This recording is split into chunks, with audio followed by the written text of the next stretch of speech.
Conseil des ministres s'est réuni ce mercredi 14 février 2024 sous la présidence de M. Patrice Talon, président de la République. Les décisions ci-après ont marqué la séance. Au chapitre des mesures normatives, le décret portant modification de celui relatif à la création, aux attributions et à la composition du comité de préfiguration du Musée international du Vaudou a été adopté. S'agissant des communications, en point 1, agrément au Code des investissements. 6 sociétés sont concernées par ces mesures incitatives du Code des investissements. Il s'agit, pour le régime des investissements spécifiques, de Société béninoise d'infrastructures numériques SBIN SA pour le projet de déploiement de son réseau de communication sur toute l'étendue du territoire national afin de rendre disponible une connexion Internet stable et fiable. Bénin Terminal SA pour son projet d'aménagement et d'exploitation d'un terminal spécialisé conteneur au port autonome de Cotonou. Par ailleurs, bénéficieront du régime B les sociétés ci-après. Société profilée aluminium, Sopal Sarl, pour l'installation et l'exploitation d'une unité de fabrication de profilés d'aluminium à Unsagudo dans la commune de Zé. Biolinx Pharma SAS, pour son projet de production de solutés et consommables médicaux dans la zone industrielle de Semekpoji. Bing Ben Industries SA, pour l'installation d'une unité de production de bois d'œuvre, ameublements et revêtements spéciaux dans la zone industrielle de Semekpoji. New Vision Group SA, pour la fabrication de sacs scolaires solaires et non solaires, de serviettes hygiéniques et de vêtements scolaires dans la commune de Lokossa. Les projets portés par ces différentes sociétés vont générer plus d'1 millier d'emplois en même temps qu'ils renforcent le tissu économique national. En point 2, mission de maîtrise d'œuvre complète dans le cadre de la mise en place des infrastructures du pôle d'excellence en ophtalmologie dans divers établissements hospitaliers. Les dites infrastructures sont prévues pour être réalisées au Centre national hospitalier universitaire Hubert Koutoukou-Maga, dans les centres hospitaliers universitaires départementaux de Lomé et du Borgou, ainsi qu'au centre hospitalier universitaire de la zone sanitaire de Cotonou 2 et 3. Elle participe de la modernisation du plateau technique et constitue une solution pour optimiser les ressources matérielles, financières et humaines. De même, leur réalisation va élever la qualité des services et des soins offerts aux populations en facilitant notamment la référence et la contre-référence. C'est pourquoi le Conseil a autorisé la contractualisation avec un cabinet spécialisé pour effectuer notamment les études de conception architecturale, les études d'impact environnemental et social, ainsi que la surveillance et le contrôle des travaux. Enfin, au chapitre des rencontres et manifestations internationales, il a été autorisé la participation du Bénin du 10 au 17 mars 2024 à New York aux États-Unis à la 68e session de la Commission de la condition de la femme. Je vous remercie.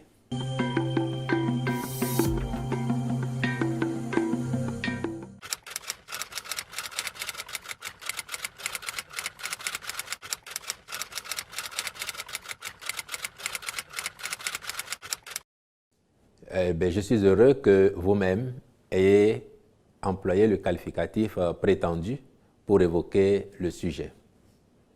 En fait, dans un pays où il n'est pas possible d'accuser le gouvernement en place de paresse au regard de l'ampleur des chantiers qu'il ouvre ici et là sur le territoire national, dans un pays où il n'est pas possible de l'accuser non plus sur la qualité des infrastructures qu'il réalise, parce que chacun voit l'exigence de ce gouvernement à faire en sorte que les projets se réalisent suivant des normes et standards internationaux.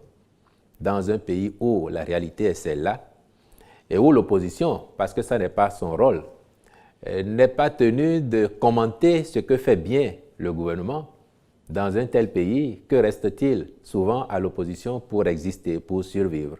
Il faut faire de la manipulation, il faut inventer les situations, il faut créer l'actualité s'il n'y en a pas. Ainsi, vous aurez observé vous-même que chaque fois, ou de façon régulière, cette opposition, elle soulève un sujet qui n'en est pas. Et dès qu'il est vidé, un autre apparaît. On l'a connu sur récemment la révision de la Constitution, les histoires de troisième mandat qui n'ont jamais existé. Et avec les clarifications apportées, chacun a pu comprendre, notre peuple a pu comprendre que la configuration de l'Assemblée nationale aujourd'hui est telle que, même si un tel projet existait ou prenait corps demain dans l'esprit des gens de la mouvance, il n'a aucune chance d'aboutir parce que l'opposition a le nombre de députés qu'il faut pour empêcher éventuellement un tel projet de se concrétiser. Donc on aura compris que ça avait été un sujet agité juste aux fins de la mobilisation politique, aux fins de discréditer ceux qui sont en place. Maintenant que ce sujet leur est retiré, il fallait en trouver un autre. Et c'est celui-là dont vous parlez, le prétendu plan pour assassiner les responsables au premier plan de ce parti, donc décimer la hiérarchie du parti. C'est bien ce que les amis démocrates entendent faire gober au peuple.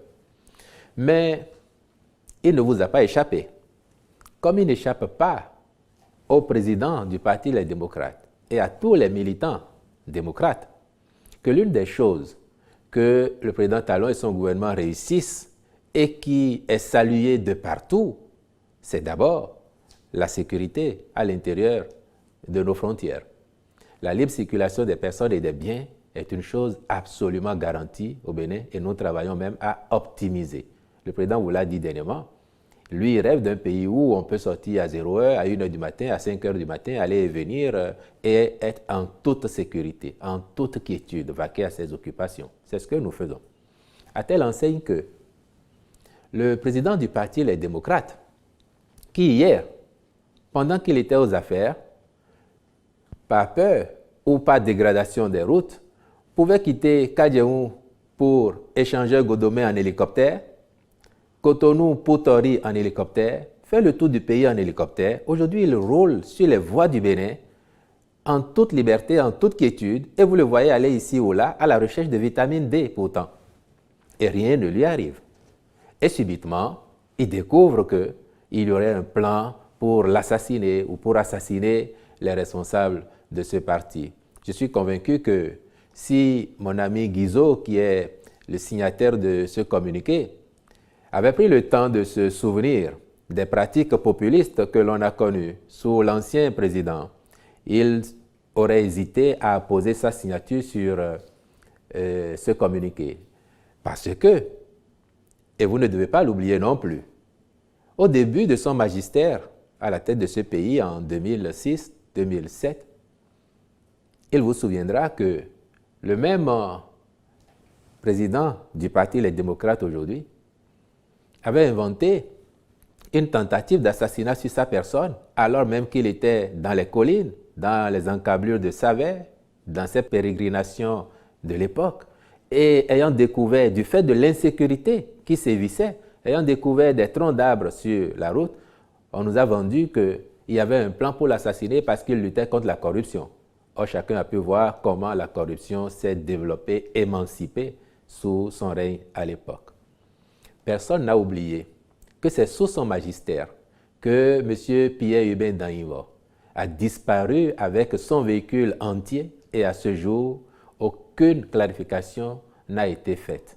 Personne n'a oublié les conditions dans lesquelles Mme Soouji Agbossou, qui avait pourtant été sa ministre, a été liquidée. Et à ce jour, cela n'a pas été élucidé. C'est pour vous dire que les pratiques que le parti essaye d'épingler ne sont pas les nôtres. Ce ne sont pas les pratiques du président Talon et de son gouvernement. Ceux qui sont habitués à ces pratiques, ils se connaissent. Et on les a vus en 2019. Ce n'est pas nous qui avons recruté des chasseurs d'oiseaux pour venir ici s'en prendre aux Béninois.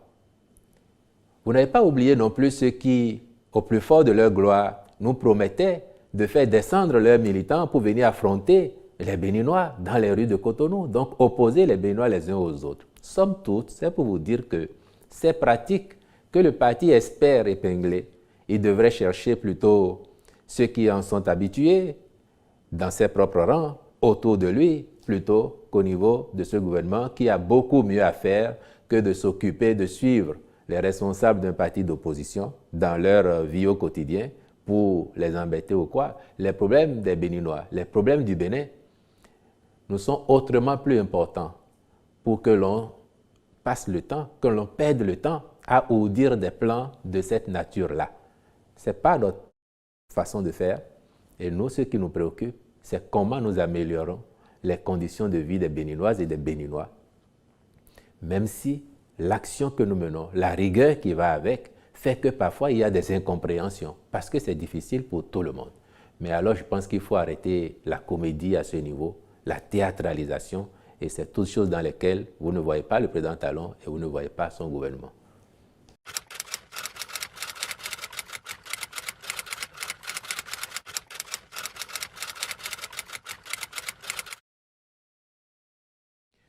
Là aussi, j'ai envie de vous dire que c'est de la diversion.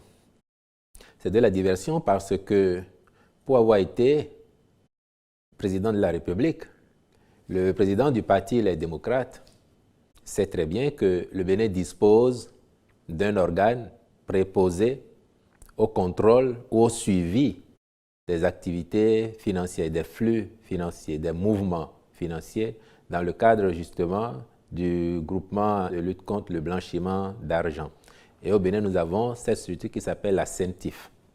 Et tous les Béninois ordinaires, vous et moi, les opérateurs économiques béninois, sans distinction de leur couleur politique, des activités qu'ils font, ils savent très bien qu'à partir d'un niveau donné de flux, on s'intéresse à vos activités, on cherche à comprendre pour justement éviter qu'il y ait du blanchiment de capitaux. Donc si des responsables de ce parti se retrouvent à avoir des activités financières qui interpellent, c'est normal que les mécanismes que nous avons mis en place et qui datent de bien avant le président Patrice Talon, les outils qui sont en place, les organes qui sont en place, fassent leur travail pour chercher à comprendre. Je n'ose pas croire que certains, parmi eux, auraient des activités illicites ou irrégulières.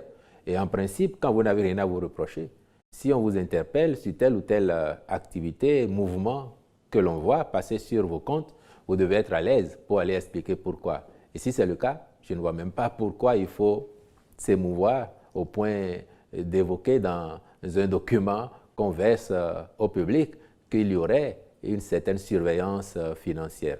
Tant que vous êtes réglo, vous montrez patte blanche, personne ne vous ferait rien. Quel que soit le montant ou les montants qui circulent sur votre compte, il vous appartient de prouver ce que vous faites. Et donc, je ne pense pas, là encore, qu'il y ait un focus particulier que la CENTIF ou les structures de l'État dédiées feraient sur des compatriotes juste parce qu'ils appartiendraient à un parti ou à un autre. Non, nous sommes tous soumis aux règles de l'État et les activités de la CENTIF ou des entités dédiées au suivi de l'activité financière, au suivi ou à la lutte contre le blanchiment de capitaux, ces instances doivent pouvoir faire leur travail sans avoir à réfléchir sur l'appartenance politique de qui elles ont en face.